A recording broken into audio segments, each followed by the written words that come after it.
Bonjour, aujourd'hui on va vous parler, je vais vous parler, il y aura deux vidéos qui vont suivre l'une derrière l'autre, qui vont traiter de l'embossage à chaud ou du gaufrage, qui est de l'embossage à froid pour nous les scrapeuses, mais qui s'appelle, le vrai terme c'est le gaufrage. L'embossage à chaud nécessite un petit peu de matériel de base, voilà, parce qu'il faut déjà chauffer, voilà. Il y a aussi le flocage. Alors le flocage, c'est poser une matière qui est autocollante pour créer un relief et qui crée un relief.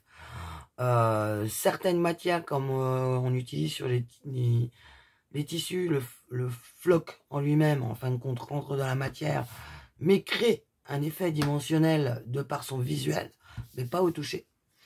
Quand on colle par contre, on fait par exemple, je vais vous donner à titre d'exemple, on va faire une boule de Noël et qu'on va coller un petit prénom dessus. Là, on utilise du vinyle et donc le vinyle en fait crée le relief et fait que on voit plus ce qu'il y a d'indiqué sur la boule. En plus, en règle générale, on n'utilise pas du ton sur ton, on utilise quelque chose qui fasse ressortir une couleur complètement différente même, mais qui s'harmonise. C'est pour la personnalisation. Beaucoup maintenant appellent ça la sublimation. Moi, je suis resté au terme personnalisation parce que en fait, on personnalise quelque chose. Ça n'a jamais été prouvé comme quoi ça sublimait quelque chose. Voilà. Par contre, on le personnalise, ça, il n'y a aucun doute.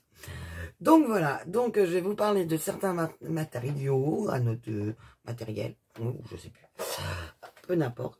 À notre disposition, nous avons l'Ultimate Pro, le Chabos. Il y a également d'autres divers matériels de chez, outils de chez Fiskars, à notre disposition pour faire de l'embossage à froid, donc du gaufrage. Donc ça, c'est ce qui concerne tout ce qui est à froid. Autre outil que l'on a besoin à froid, que l'on peut utiliser, c'est des dies.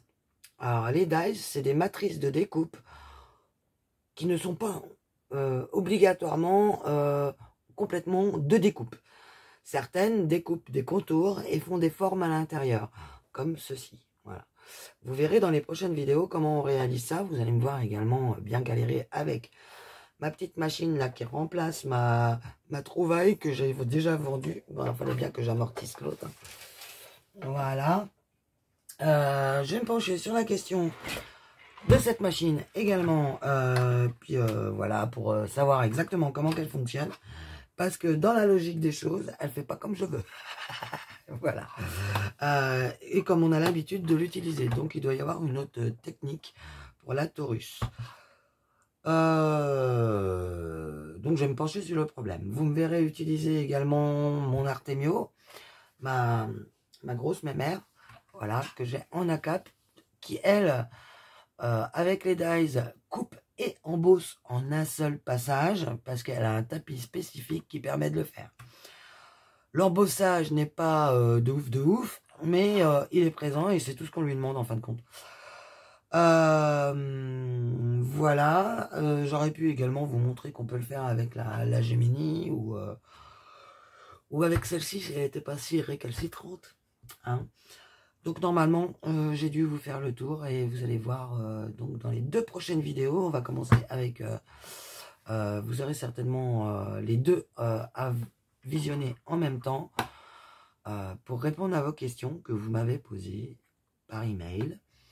Donc je vous en remercie, c'est sympa. Vous pouvez aussi les mettre en commentaire, vous pouvez aussi mettre le petit pouce bleu. Ça encourage. Je vous remercie. Je remercie également les nouvelles abonnés, c'est sympa. J'espère que les vidéos que vous avez jusqu'à maintenant sur la chaîne, malgré qu'elles soient rares, vous plaisent et j'espère que les futures vont vous plaire aussi.